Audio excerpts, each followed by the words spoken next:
Alright, it's the Hawk. Impact Wrestling comes to the UK later this month, and I have front row tickets for the pay-per-view in Newcastle. Only problem is, I still don't have a good idea if I even want to go or not. So I'm watching and reviewing their two most recent shows to see if there are any aspects that I can enjoy. So far, the answer is a resounding no, but I remain a hopeful Hawk. If there's one wrestling company I want to see succeed, it's Impact, but it's just so damn hard. What I would like to say is anybody who is interested in getting a free front row ticket to the Newcastle show, please email shoveitsquad@gmail.com and I'll make a decision on what's happening this time next week. So far, the show has been terrible. Let's see if they can turn it around or if we need to frown. We start the show with the unbelievable badass Rasha Steels taking on Killer Kelly, who has, I don't know, a submissive erotic gimmick? She is the Knockouts Tag Team Champion, in case you forgot that existed. Doesn't feel like there's many women tag teams in this company. Why does it exist? She gives Tasha Steelz a beautiful smile. Tasha tries to kick the smile off her face, but her foot is kicked and licked or something. The badass starts throwing up with strikes now. Kelly cuts her off with a kick and starts with her knees to the noggin. A big delayed suplex gets her too.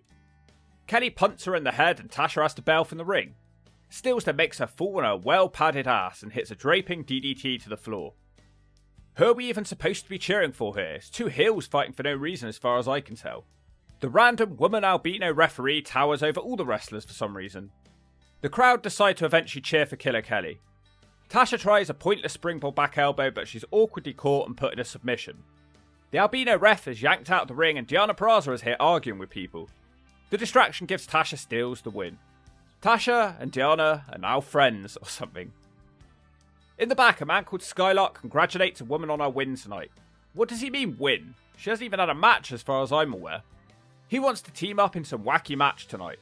She refuses, instead Jay Vidal is forced to team up with Skylark, so we have that exciting match to look forward to. In the back, the Squid, Jonathan Gresham, is asked why he cheated in his match last week. He doesn't know. Bayley marches up and says they are the two greatest professional wrestlers of all time. Gresham doesn't agree and leaves. Out now, it's the digital media champion Tommy Dreamer. He looks like a badger with typhoid. He calls out Crazy Steve. He's no longer a clown, but he is still crazy. Not Crazy Steve. He's crazy! Steve won a shot at Dreamer's belt at Feast or Fired. The commentary team sound all sad and depressed. I think they're trying to make it sound like they're scared of Crazy Steve and build an atmosphere or something. Dreamer looks like he could eat him for a starter course. We now go for a walk down memory lane as Dreamer says TNA used to pay for his room, but they wouldn't pay for Crazy Steve's room back in the day, so Dreamer used to put all the poor TNA wrestlers in his hotel room. Sounds like some weird Scott Steiner love novel. What an incredible wrestling company though, admitting they couldn't pay any of the wrestlers. Dreamer reveals that Crazy Steve is in fact blind, and Dreamer calls him an inspiration. This is apparently because Dreamer's father was blind too. Oh great, here come the tears. Apparently, Tommy taught Steve how to drive a car, which also caused Crazy Steve to cry. If he's blind, should the guy be driving? I don't know how it works. Dreamer tries to back out of their feud because he doesn't want anyone else to cry. Dreamer says he's the best blind wrestler of all time. 4 people in the crowd chant, "Thank you, Steve." Steamer and Steve hug, but then it turns out that Steve... I can't do this. Steve has stabbed Tommy Dreamer in the back with a fork. Oh my god. I can't believe it! Dreamer is dying! Fork off, Tommy Dreamer, we've all been saying it for long enough and now you're dead. The crowd has gone silent. Nobody climbs in the ring to prevent this murder. They all just stand around in shock. The fork is just stuck in Dreamer's back. Steve starts singing and walks off. That was one of the funniest things I've seen. I'll take that over boring. Dreamer could be dead, but we move on to the next match without another Tommy Dreamer update all night. A bunch of dorks are shoved in the ring. Dirty Dango says he hates pro wrestling, and that's his whole promo. Completely agree with him, by the way. Jake something makes his way out. Oh look, it's Bully Ray. Eric Young is randomly back to being evil again. Last week he was a happy, smiling old man. This week he's a happy, smiling, crazy old man. This is a random mixed tag. Oh no, not Mahabali Shera. Nobody seems to want to fight each other in this random tag match. Dango smacks out a red-haired woman. I have no idea what's going on. How high were they when they planned out this mess? Now Dango is wearing a crown and he's strutting around the ring. He tries to dive, but he dives into a boot and sells it like a joke. Royden Grace is in the match and she has pieces of trash in her hair. Brian Myers knees her in the face. Grace starts suplexing everyone. She wants to fight Bully Ray. She gets him. He slams her whilst pulling funny faces. He tries to do the wackiest elbow of all time but misses it. Eric Young tags in. It doesn't go well for him or his nutsack. The match carries on for ages. Grace hits the cab driver slam, The only good bit of the match is Jake something killing everyone with power moves. He attacks his own partners for absolutely no reason. Dango is thrown out the ring onto a body pile. That leaves Mahabali Shera and Jake something alone in the ring, and within a couple of seconds Jake something beats Shera with a black hole slam. Someone tell me, what is the point of Mahabali Shera? He's this big Indian muscle dude, and he still can't wrestle for more than 10 seconds. He's been in this business for like a decade at this point. What a weird and wacky match that was. In the back, Perk Alexander talks about his match with Connor the Rat tonight. Heel Alex Shelley walks up and says he'll be watching his back tonight because he doesn't want anyone hurting Josh Alexander before their match together. Josh ponders this. Now a referee teaches a bunch of dork fans how to hit someone with a belt, because there's going to be a fans' revenge match tonight. These fans are all far too normal looking to be real fans. Trinity cuts a promo about her match with Mickie James at Bound for Glory. How about an actual storyline, for God's sake? So little effort is put into these shows. And by the way, that's the last we see of them for 2 shows. What great build to the pay-per-view that is for their match. The completely needless fans' revenge match is up now. Ace Austin and Chris Bay will have a tag match against the Good Hands, John Skylark and Jay Vidal, who makes the girls yell. Why this is a fans' revenge match, I've absolutely no idea.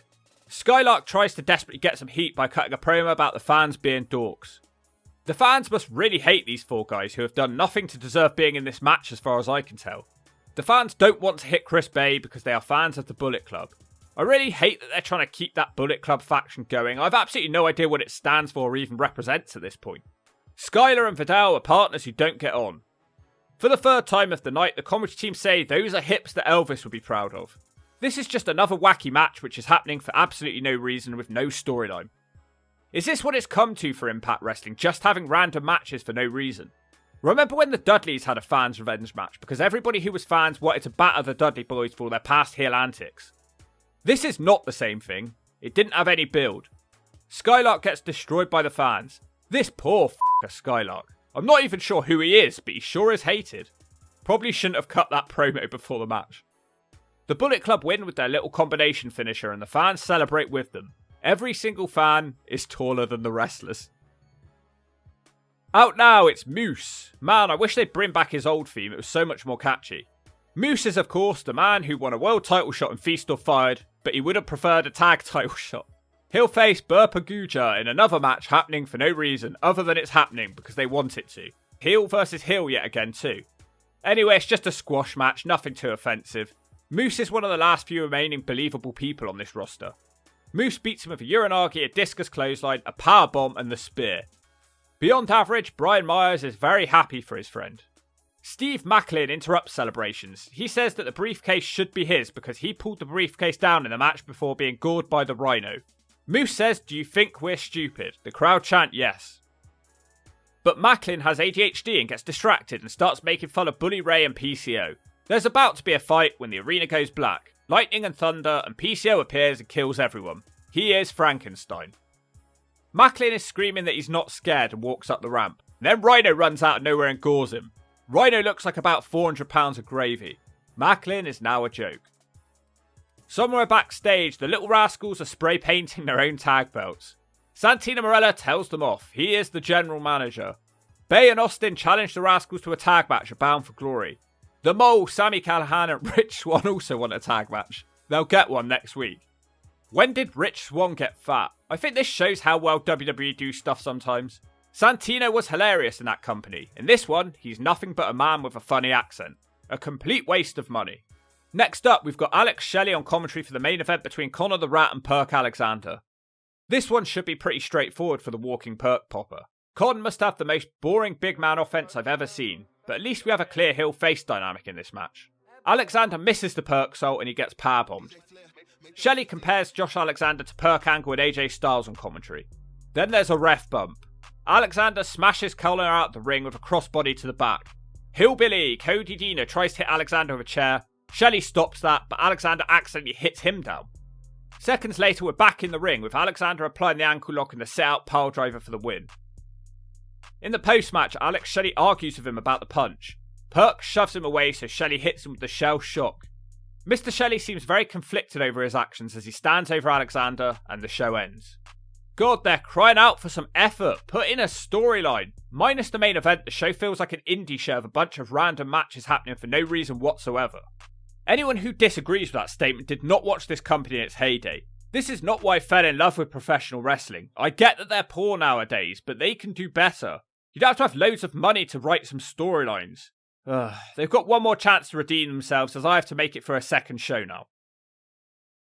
The second show will start off with a tag title match. Rich Swann and Sami Callihan, who will be leaving Impact very shortly, take on the champions, the Little Rascals. I think that ultimately Sami Callihan had a good run with Impact and he helped them through a few tough years with some consistent performances. The problem with this match is that there isn't much heat for it because nobody in their right mind could believe that the Little Rascals could lose this one, even with Rich Swann and Sami Callihan dominating the match. So many people in this match look like they just need a good clean. Sami does a nice clothesline and tags in Rich Swann, who gets a pretty nice hot tag. He goes crazy with the moves. Someone mentioned on my last video that the Rascals were ripping off Angelico. Whatever happened to that guy, he was far too good at Lucha Underground to just disappear.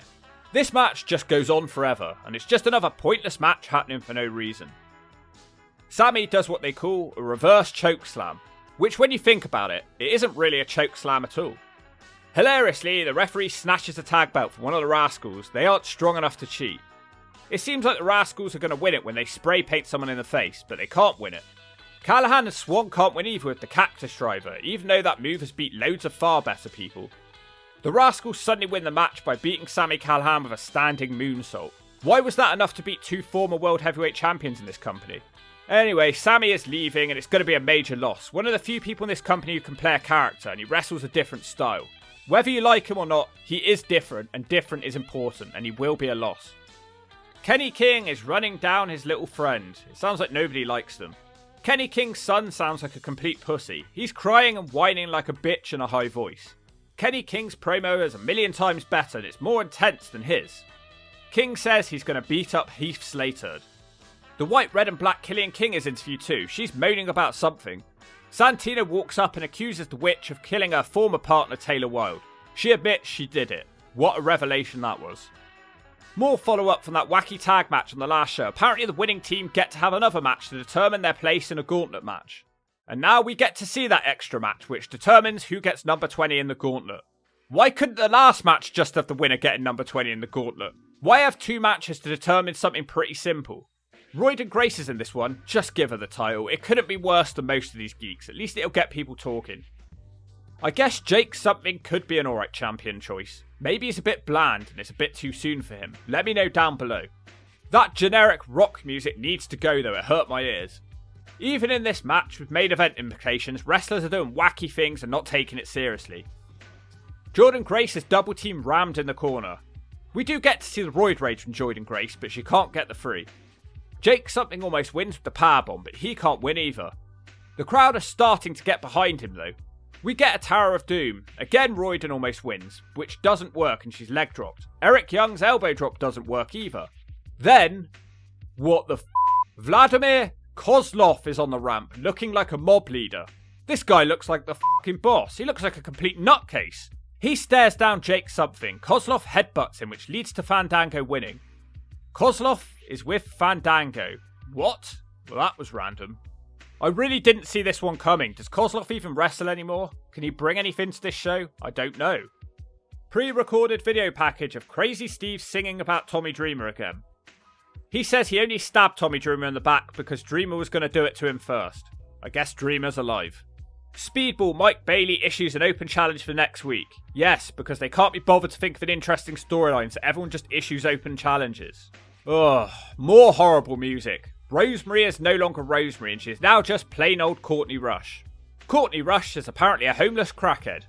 I'm starting to think half this roster is high. What's with all the crazy hairstyles and lack of hygiene on this roster? These people do realise they're on TV, right?